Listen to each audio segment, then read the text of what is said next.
Do you remember that feeling? You know, the one where your tongue keeps poking at that one loose tooth? It wiggles back and forth, and it's a little bit scary, but also really exciting. Maybe you were biting into a crisp apple, or maybe it just happened while you were brushing before bed. But the moment that tiny tooth finally popped out, the pain didn't matter anymore. Why? Because you knew what was coming next. You knew that if you took that little piece of you and hid it carefully under your pillow, something magical would happen while you slept. It wasn't just about the money or the coin you'd find in the morning. It was about the mystery.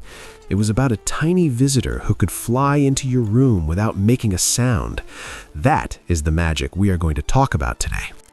It is a tradition that almost every child in the English-speaking world grows up with, the Tooth Fairy. She is one of those few childhood figures that feels deeply personal because she comes right into our bedrooms, right up to our pillows. Unlike Santa Claus, who visits everyone on one big night, the Tooth Fairy comes just for you, exactly when you hit a milestone. But have you ever stopped to wonder, where did she actually come from? I mean, why do we trade old teeth for money? It seems like a strange deal if you really think about it. While most of us imagined a sparkly little fairy with a wand and wings, the story of the Tooth Fairy has actually changed a lot over the years. Long ago, in different parts of Europe, there were traditions involving burying baby teeth to protect the child from hardships. The Vikings even had a tooth fee, where they would pay children for their first teeth because they believed these teeth brought good luck in battle. It's wild to think that our sweet little fairy started out as a lucky charm for Viking warriors. Today, the Tooth Fairy is a superstar of childhood folklore. She helps children cope with the scary idea of losing a part of their body. Instead of being afraid of losing a tooth, kids get excited. They start planning what they will buy with their reward. And let's be honest, the curiosity is intense. Kids are smart. They want to know how she does it. How does she get the tooth without waking us up? What does she do with all those teeth? Does she build a castle with them?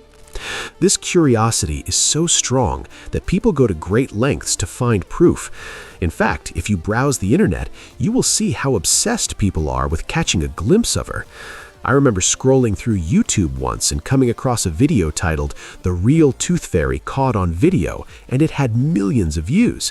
It just shows that even as we get older, a small part of us still wants to believe in that magic.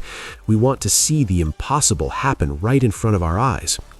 But here's something fascinating. The Tooth Fairy doesn't look the same everywhere. If you travel around the world, you'll find that she has some very different cousins. For example, in many Spanish-speaking countries, a mouse named Ratoncito Perez collects the teeth. That's right, a mouse. In parts of Asia, like Japan or Korea, kids don't put teeth under a pillow. Instead, if it's a lower tooth, they throw it up onto the roof, and if it's an upper tooth, they throw it down to the ground. The idea is to encourage the new permanent tooth to grow straight in that direction. It really shows that no matter where you live, growing up is a big deal. Losing a tooth is a sign that you're not a baby anymore. You're becoming a big kid. And every culture has its own special way of celebrating that moment. For parents, playing the role of the Tooth Fairy is a bittersweet moment. It's a secret mission that requires stealth and silence. You have to slide your hand under a sleeping child's head, find that tiny tooth in the dark, and swap it for a coin or a dollar note without waking them up. It's the ultimate ninja move. But the real value isn't the money, it's the memory. It's the morning joy when a child wakes up, lifts the pillow, and gasps. That moment of pure belief is priceless. In a world that can sometimes be tough and serious, the Tooth Fairy reminds us that there is still room for innocent wonder. It teaches children that change, even losing something, can be a good thing. It turns a loss into a gain. So, whether you're a child waiting for a visit tonight or an adult remembering the excitement of waking up to a shiny coin, the Tooth Fairy represents a beautiful chapter in our lives. It's a story about growing up, believing in magic, and the little traditions that bind us together. I hope this little journey into the world of the Tooth Fairy brought back some happy memories for you. If you enjoyed this story and want to hear more magical tales like this, please go ahead and hit that like button. It really helps us out. And don't forget to subscribe so you never miss a new video. Thank you so much for watching Fairy Store.